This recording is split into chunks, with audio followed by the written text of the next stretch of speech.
Right. Hi, Rob. How you doing? Thank you for being on the podcast. My pleasure, Adam. Good to be here. It's going to be a good 30 minutes. Yeah.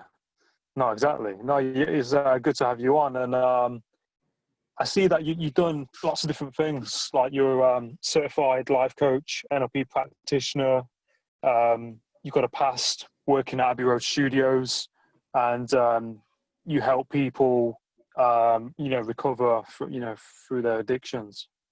Yeah, I've got a PhD in psychology and a PhD in behavioral science. So I study behavioral science and addiction, especially the alcoholic addicted brain.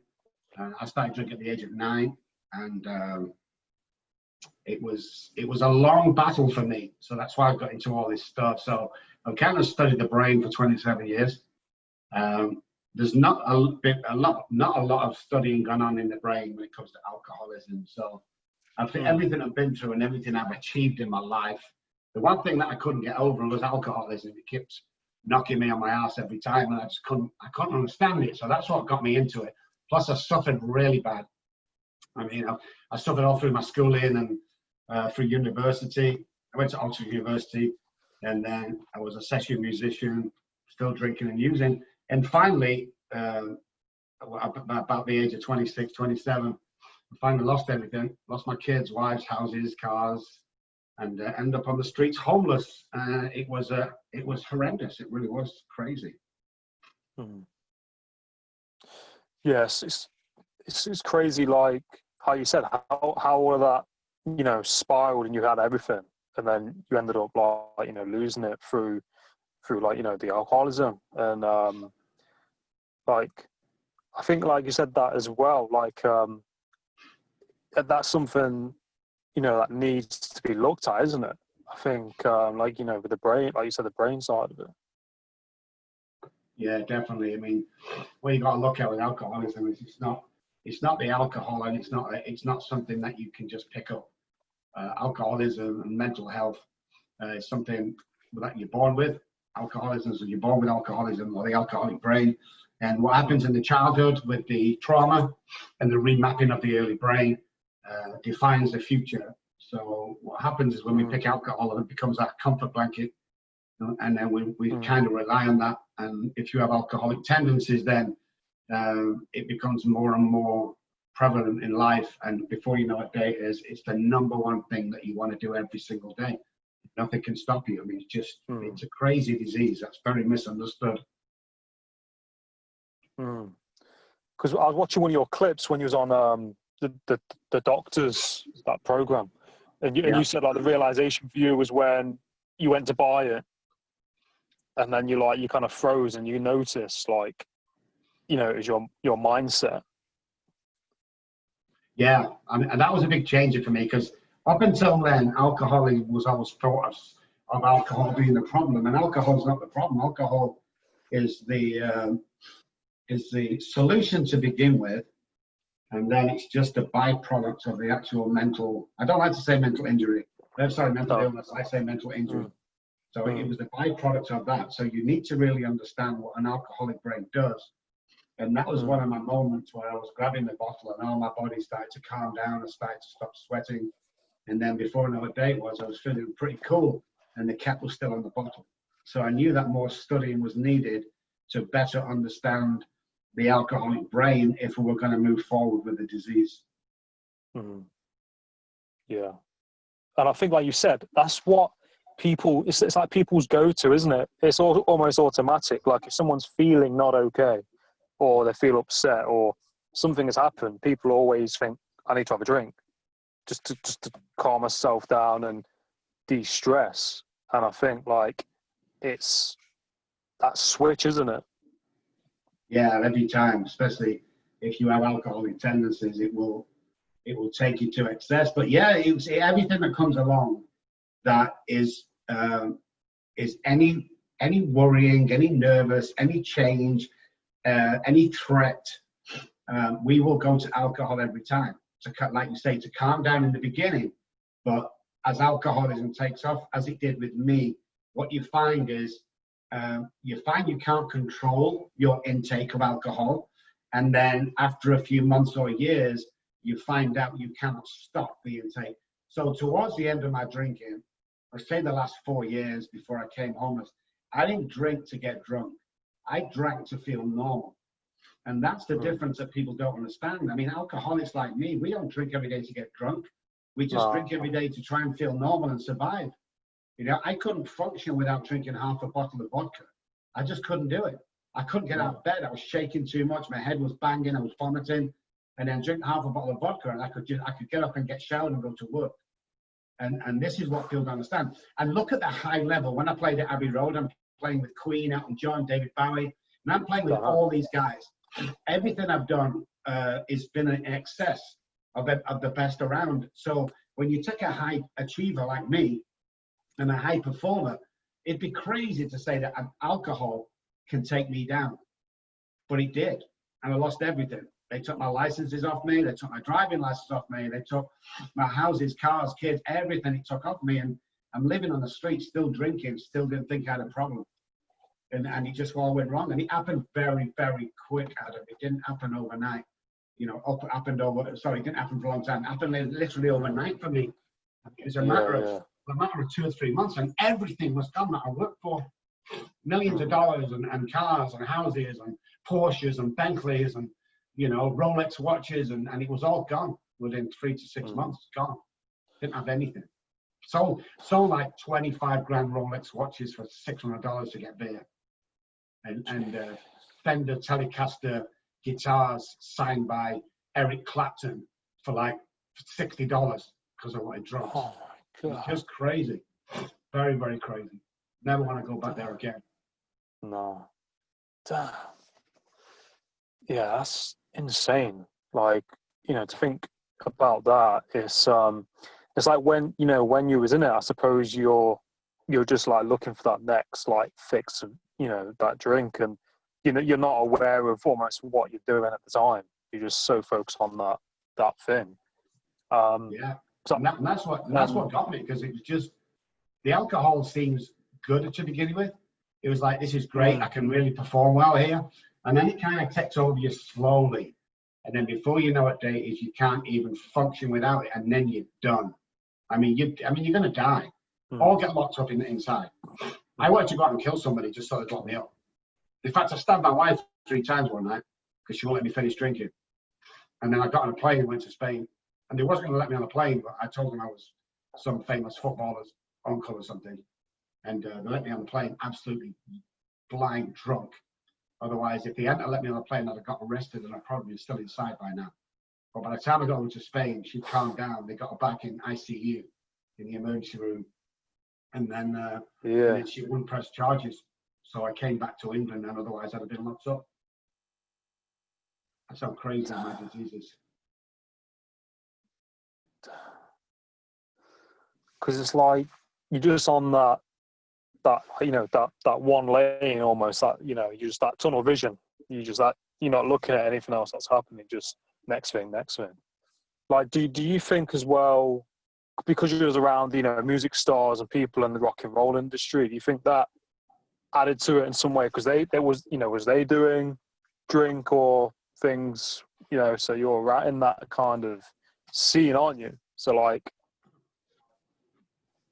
yeah, it contributed like 100%, because everybody was on stuff and everybody was drinking like crazy. I remember going back after a session at Abbey Road to Elton John's hotel, which was the Savoy Hotel in London. We're in the penthouse suite, and we're doing coke and drinking everything. It's like, does life get any better than this? You know? And then I thought I was going to be there for the rest of my life. I thought I was going to hang around stars and become a multi-millionaire and just be a pop star, and it was just amazing. And all of a sudden, everything started to come away, and Jesus. It's like that high, isn't it? And the thing is, people, you know, like you see it in movies, you know, a bit like The Wolf of Wall Street. People are, you know, always reaching for that high, and then there's that come down, isn't there? And then people are, you know, wanting to go back to that, and they're caught on that hamster wheel kind of thing. Yeah. Even if you know that it's going to kill you, because I died twice on the streets, and they brought me back. I tried to commit suicide 6 times, and twice my heart stopped, and I died on the streets.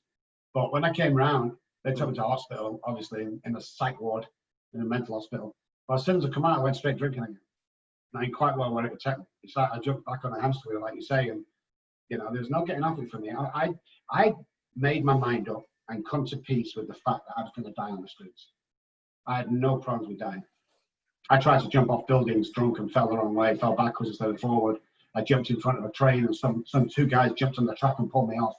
It's just crazy, the things I did and the scrapes I got into.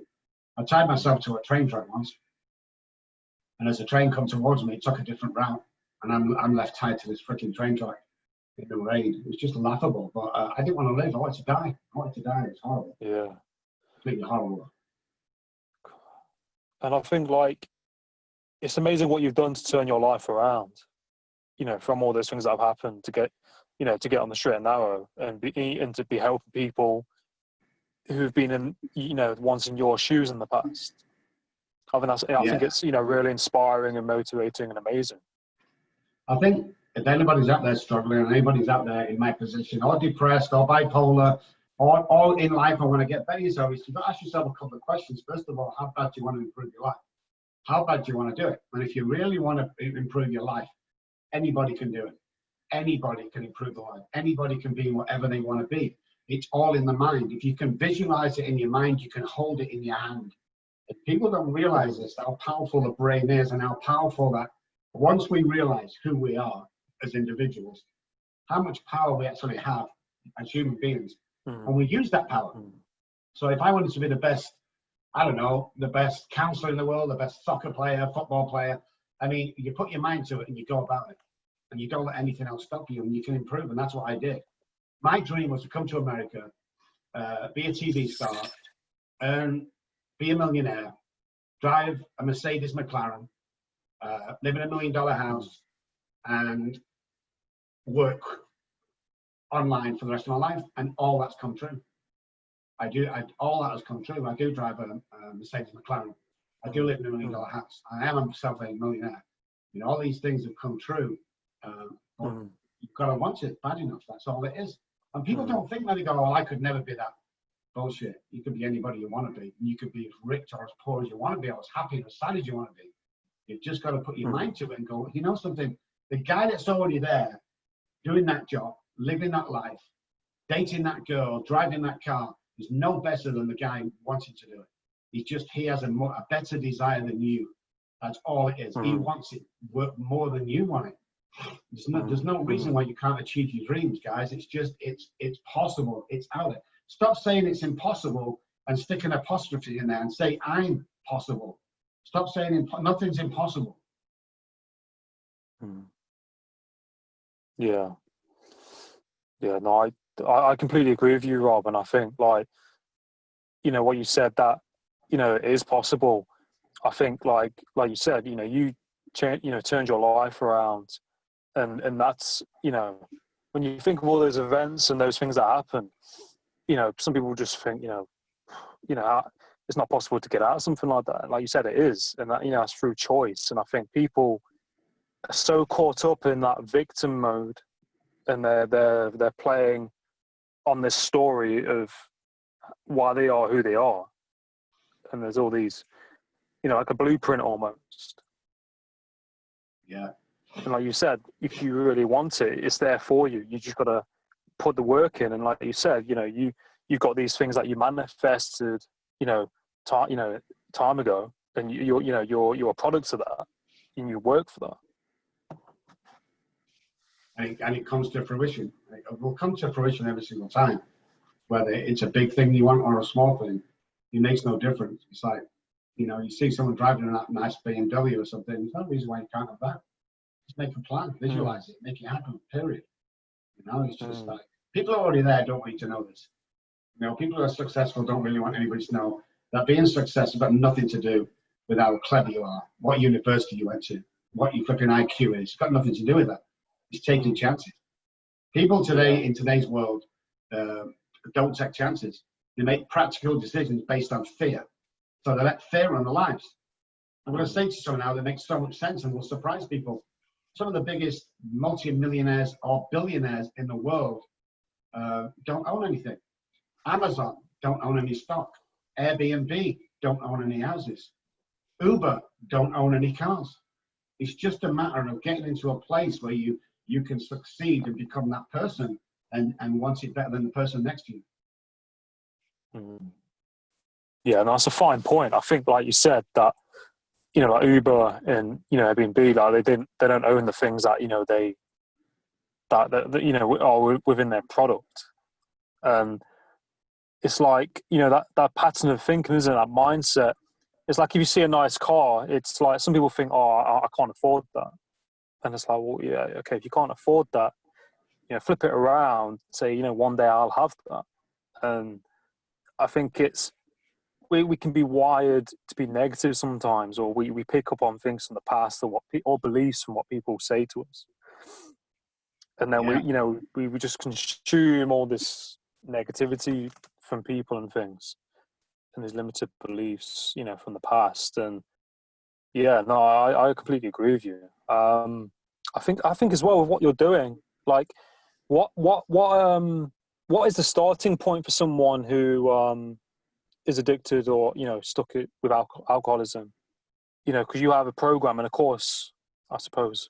Yes, we do. And, you know, you can call us or look me up online. We'll help you through that. But talk to somebody. If you're taking too many drugs and it's not weekend only, it's during the week, or you're drinking during the week and every day, or you binge drinking, talk to somebody. That's the first step, is talk to somebody and see if you have a real problem. There's a big difference between some guy who goes out on a Friday and Saturday night and gets wasted, and someone who goes out and drinks alcoholically on a Friday, Saturday, and Sunday night. There's a big difference, and you just have to realize the difference. So get help, seek somebody, talk to us, call us up. We'll ask you a few questions, and then you can self-diagnose yourself if you need help. But there's always help out there. And don't be embarrassed. Don't be full of fear and go, well, I don't want to get on because if anybody finds out. It's like most of the successful people that you see out there, including soccer players, football players, rugby players, business owners, are alcoholics. They just don't tell everybody. But the addicted alcoholic brain is the smartest brain in the world.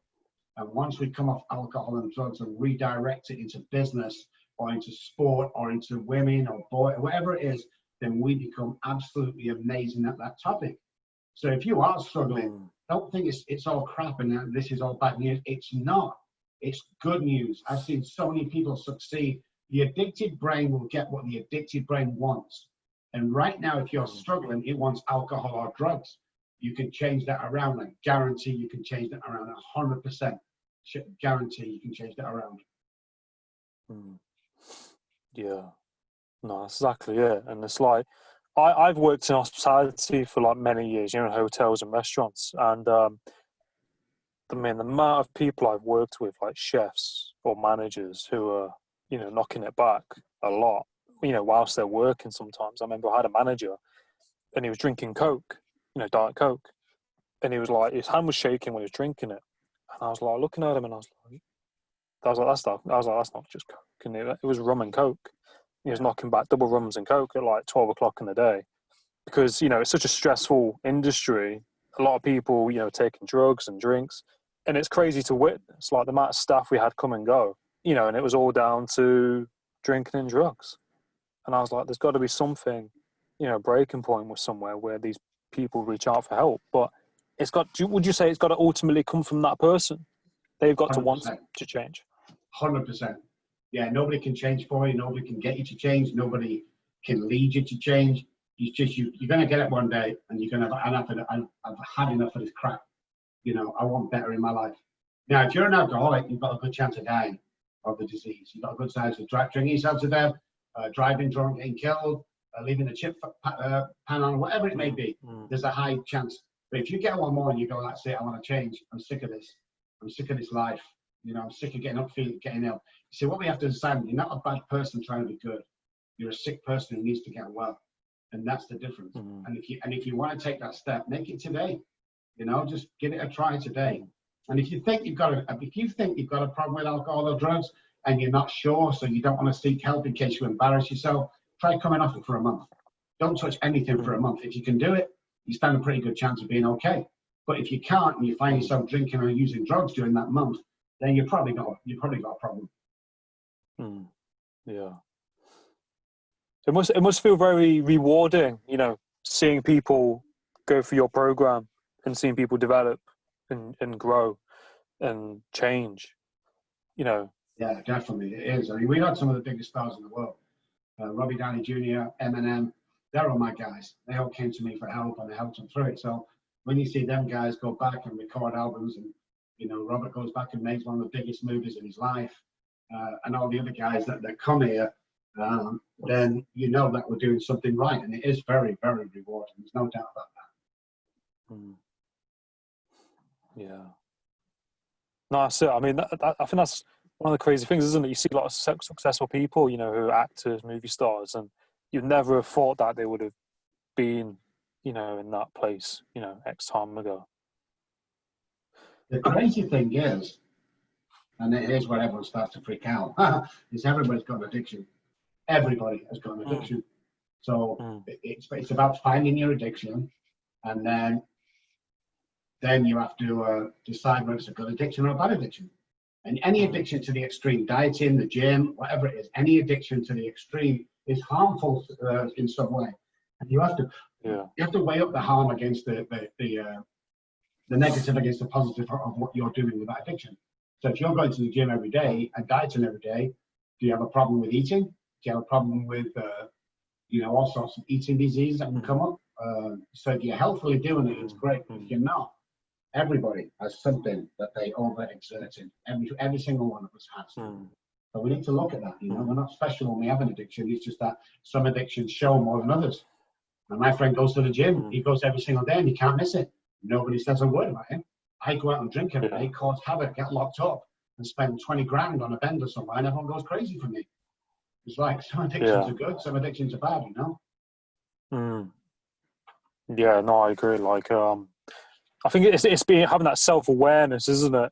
And just kind of like looking at the things that you do. I mean, I used to drink a lot of coffee. I got into the habit of drinking a lot of coffee because I like it, and it's addictive when I was working in hotels. And I remember I was having some days 4 to 5, and then I was like, now I'll have probably 1 or 2. I mean, I had one now, but I've been aware of that, and you know, I'll work out, but I'll have rest days. Like you said, there are good and bad, like addictions, and I think, you know, we've all got that one thing that we like to do. Yeah, definitely. Would you recommend any like books or anything like that you like? There's an amazing book out there called Daddy, Please Stop Drinking. It's my book. That's If yours. you go to Amazon, if you go to Amazon, and I mean, I only say this because we're not earning anything off it. Every dime or every penny, whatever you are in the world, goes back into the community. It goes back to people. But it's Daddy, Please Stop Drinking. It's on Amazon. Just go on there, put my name in, or put the title of the book in. It comes. It's a great read. It talks about addiction, but most of all, it talks and gives advice to people who want to succeed in life of how to go about it, and gives some good mental tools and mental tips on how you can get there to a place where nobody can stop you. And there's millions of people doing this on a daily basis, you know. And when I come across it, I didn't believe how easy it was once I started to believe in myself. Yeah. No, exactly it, Rob. And I mean, like, I think it's really inspiring what you're doing. You know, it's really, really positive, and it's really, you know, powerful, you know, because it gives people hope. I mean, because lots of people out there who, I think, especially through COVID, people have probably been drinking more, you know, through stress. Yeah. Alcohol sales in Texas alone have gone up by 36% in the last 3 months. So that gives you an idea of what it's all about. So, yeah. Yeah. No, I applaud you for, you know, for the work that you do, and you know, I really appreciate you coming on to my podcast and talking about, you know, your experiences and, you know, the issues around alcoholism and drugs. My pleasure, absolutely. It's always good to inform people. If you need any more, just go to the website, guys, robbkelly.com. We'll give you some information. If you're not sure, no matter where you are in the world, if you've got WhatsApp, call the number. We'll talk to you. We'll give you some advice. Not going to cost you anything. My team will look after you. And if you really want to speak to me, just tell them. You get put through to me. I'll speak to you. Won't cost you anything. And just for guys of this podcast who listen to it, yeah, get in touch. Let's get you some help. Let's get you in the right direction. Get your life back. Yeah. No, certainly, Rob. No, but I'll definitely put your details and your links, because you've got lots of YouTube links to like interviews you've had and shows that you've been on and radio. Yes. So I'll put all your details in there for you. Excellent. Sounds good. No, but thank you, Rob, for the chat. Really, really appreciate you being on my podcast, and really means a lot. And I think you're doing amazing in your work. Thank you, Adam. I really appreciate it. It's great to be on there. We'll do it again real soon. Yeah, of course. All right, buddy. Take care of yourself. Bye, guys. Yeah. You too. Take care. Cheers, Rob. Bye, everyone. Cheers, Rob.